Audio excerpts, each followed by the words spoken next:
चलिए इस क्वेश्चन को सॉल्व करते हैं। बहुत बढ़िया क्वेश्चन ये भी है। क्वेश्चन क्या है कि 6 सेंटीमीटर और 11 सेंटीमीटर के दो खंभों के पाद के बीच की दूरी, पाद मतलब पांव, तो ये खंभा का पांव कहाँ होगा? देखो ये दो खंभे हैं, एक खंभा और ये दो खंभा, एक बड़ा बनाएंगे एक छोटा बनाएंगे, क्योंकि एक की लंबाई कितना है? 6 सेंटीमीटर है और एक की लंबाई कितना है? 11 सेंटीमीटर है। इन दोनों के पांव, पाद, पाद मतलब पांव के बीच की दूरी क्या है? 12 सेंटीमीटर है, 12 सेंटीमीटर है। तो इनके शिखरों के बीच की दूरी क्या होगा? इनके शिखर कौन है? ये है, तो इनके शिखर ये है, तो इनके शिखर के बीच की दूरी क्या है? मतलब ये दूरी बतानी है हमें, ये दूरी हमें बतानी है कि क्या होगा। समझ में आया? क्वेश्चंस बहुत बढ़िया क्वेश्चंस है। देखो ये खंभा है 6 सेंटीमीटर, ये 11 सेंटीमीटर का है, ये दोनों के बीच पांव के बीच की दूरी जो है 12 सेंटीमीटर है। एक लाइन हम यहाँ से अपने मन से ड्रॉ कर देते हैं, खींच देंगे, ठीक है। ये अगर 12 सेंटीमीटर होगा तो ये भी 12 सेंटीमीटर होगा, होगा कि नहीं होगा? बताओ, 12 सेंटीमीटर होगा ना।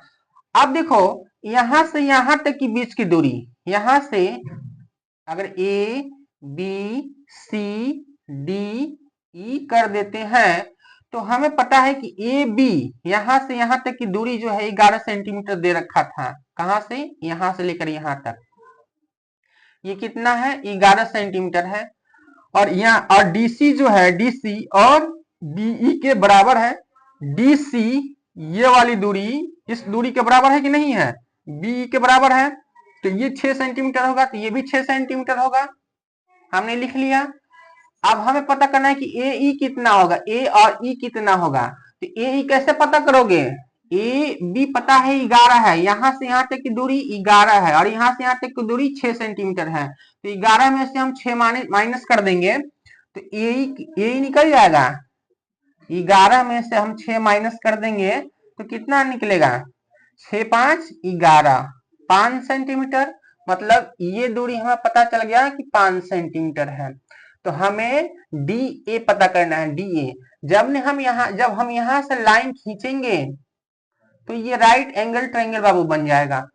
यहाँ पे समकोण त्रिभुज बनेगा, ठीक है। यहाँ पे समकोण कोण जो है 90 डिग्री का बन जाएगा, तो ये त्रिभुज कैसा हो गया? समकोण।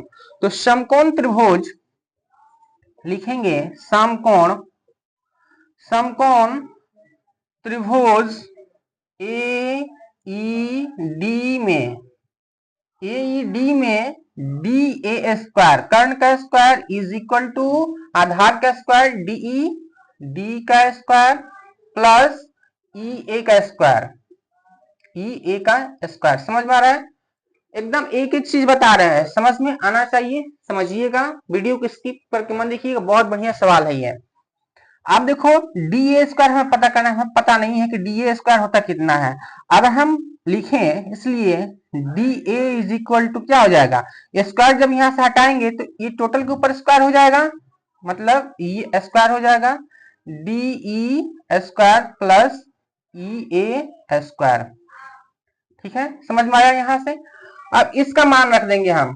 देखो डी कहाँ है? डी और ई स्क्वायर मतलब 12 का स्क्वायर, 12 का स्क्वायर जोड़ ई ए का स्क्वायर मतलब 5 का। देखो 5 सेंटीमीटर हमने निकाला है दूरी, तो 5 का स्क्वायर कर देंगे।